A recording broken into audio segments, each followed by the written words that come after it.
แม่นนั่นแล้วแนวน้องเปลี่ยนใจ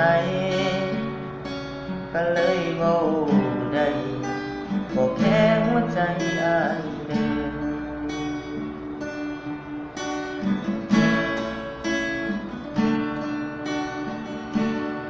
ที่ผ่านมา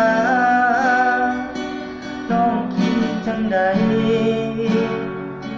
หรือบ่มีความหมายกับเรื่องที่ผ่านมาเฮาจบกันซาน้องบอกมาน้ำตาอ้ายกันบ่ไหวที่ผ่านมาให้ถือว่าฝันไป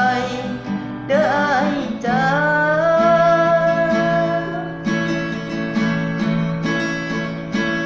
น้องบอกลาบ่คิดที่ว่าอ้ายสิเจ็บส่ำใดมือเจ้าจากไปอ้ายเกือบตายหูบ่กันดาอ้ายถูกทิ่มแบบบ่มีความหมายส่วนเจ้าดีใจแต่อ้ายมีน้ำตาให้น้องโชคดีกับเขาซะ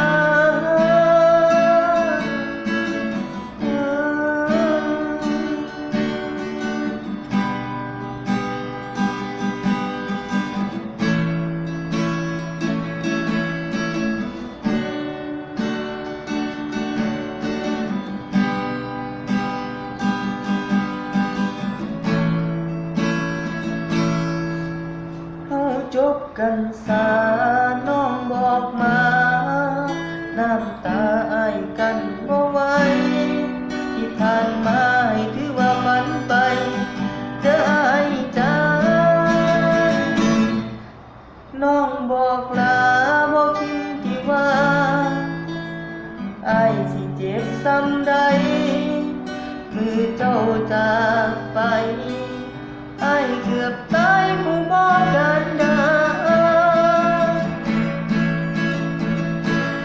อ้ายถูกทิ่มแบบบ่มี